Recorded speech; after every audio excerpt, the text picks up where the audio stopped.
সম্মানিত মুসলিয়ানে কেরাম, অল্প কিছুদিন পরেই পবিত্র কোরবানি।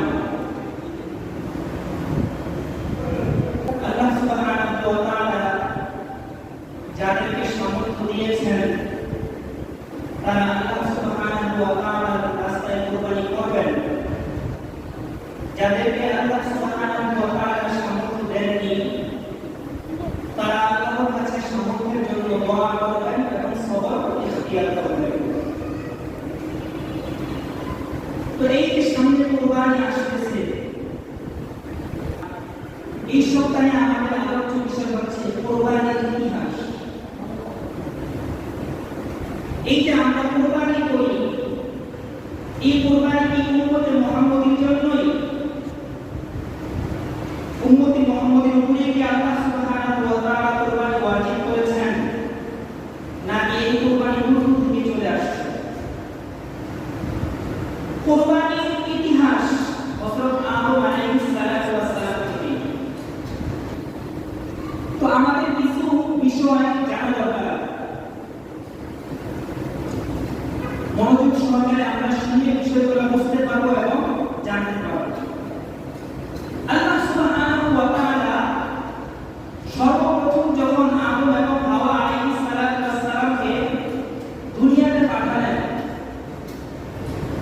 তখন তাদের উভয়ের মাধ্যমে বংশ বিস্তার হওয়া শুরু করলো। তো ওই সময়ে আল্লাহ সুবহানাহু ওয়া তাআলা আদম আলাইহিস সালাম এবং হাওয়া আলাইহিস সালামকে একসাথে দুটো করে সন্তান দান করতেন। একটি পুত্র সন্তান আর একটি কন্যা সন্তান। পরবর্তীতে আবারও একসাথে দুটো করে সন্তান দান করতেন, একটি পুত্র সন্তান আর একটি কন্যা সন্তান। এই যে পুত্র সন্তান এবং কন্যা সন্তান একসাথে জন্মগ্রহণ করত, এরা পরবর্তীতে যখন প্রাপ্তবয়স্ক হয়ে যেত তখন তো তাদেরকে বিয়ে দেওয়ার প্রয়োজন হতো। কিন্তু তখন তো আদম আলাইহিস সালাম এবং হাওয়া আলাইহিস সালামের সন্তান আদি ছাড়া অন্য কোনো মানুষ ছিল না। তো তখন তাদের বিয়ে শাদী নিকাহ কিভাবে হলো? কারণ তারা পরস্পর তো ভাই বোন। আদম আলাইহিস সালাম এবং হাওয়া আলাইহিস সালামের দুইজনের মাধ্যমে যত সন্তান দুনিয়াতে এসেছে তারা সকলেই কি ভাই বোন। তো ভাই বোনের একে অপরের সাথে বিয়ে করার জায়েজ আছে? নাই, বুঝেন নাই? আমাদের সমাজে ভাই কি বোনকে বিয়ে করতে পারে? পারে না।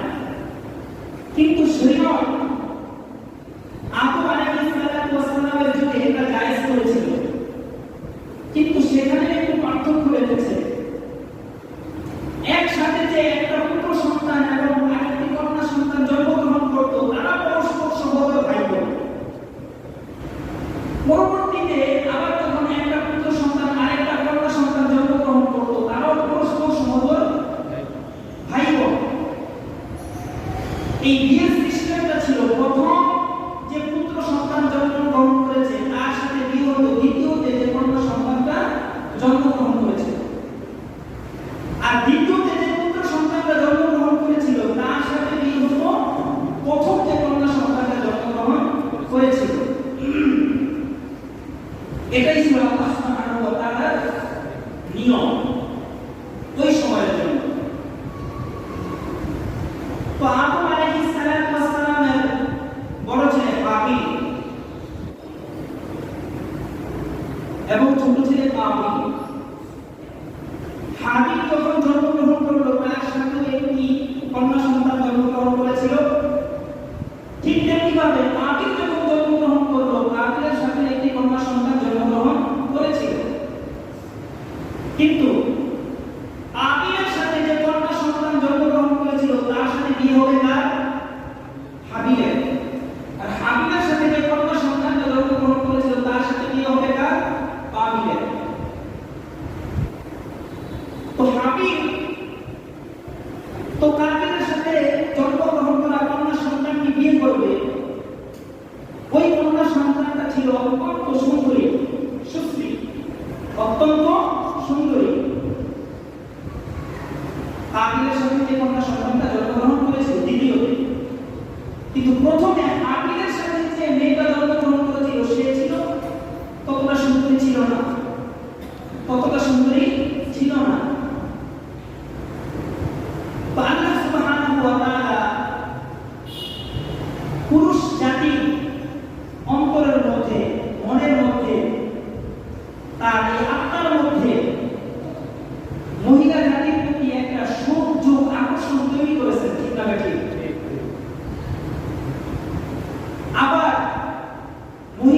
আবার যে মহিলারা সুন্দরী বেশি তাদের প্রতি আকর্ষণটা একটু বেশি থাকে। সত্য না মিথ্যা? তো ঘটনা সেটাই ঘটেছে। কাবিলের সাথে যে কন্যা সন্তান জন্মগ্রহণ করেছিল, সেই কাবিল সেই সন্তানটা কন্যা সন্তানটা সুন্দরী হওয়ার কারণে কাবিল তাকেই বিয়ে করতে চাই। মূলত শরীয়ত হিসাবে তখন কাবিল ওই মেয়েকে বিয়ে করতে পারবে না, ওই মেয়েকে বিয়ে করবে কে? কাবিল। তো তারা উভয়ে দুই ভাই মতানৈক্য করলো, মতবিরোধ সৃষ্টি হলো, তাদের মধ্যে ঝগড়া সৃষ্টি হলো। তখন আদম আলাইহিস সালাম কি করে? তারা নিয়ে বিচার দায়ের করলো যে না, কাবিল বলল আমার সাথে যে মেয়েটা জন্মগ্রহণ করেছে ওকেই আমি বিয়ে করব। বুঝতে পারছেন? আদম আলাইহিস সালাম বললেন না, নিয়ম তো এটা না। নিয়ম হচ্ছে পূর্বের পুত্র সন্তান পরের কন্যা সন্তান, পরের পুত্র সন্তান পূর্বের কন্যা সন্তান, এভাবে বিয়ে হবে। কিন্তু কাবিল এটা মানতে নারাজ, সে মানবে না। তো আল্লাহ সুবহানাহু ওয়া তাআলার নির্দেশে আদম আলাইহিস সালাম তার দুই পুত্রকে বললেন, তোমরা উভয়ে কুরবানি করো, তোমরা উভয়ে কুরবানি করো। যার কুরবানি আল্লাহ সুবহানাহু ওয়া তাআলা কবুল করবেন, যার কুরবানি আল্লাহ সুবহানাহু ওয়া তাআলা কবুল করবেন, সেই ওই সুন্দরী মেয়েকে বিয়ে করতে পারবে। তাফসীরের মধ্যে আছে ওই মেয়ের নাম ছিল আকলিমা। মনে থাকবে ইনশাআল্লাহ, আকলিমা। তখন হাবিল আর কাবিল তারা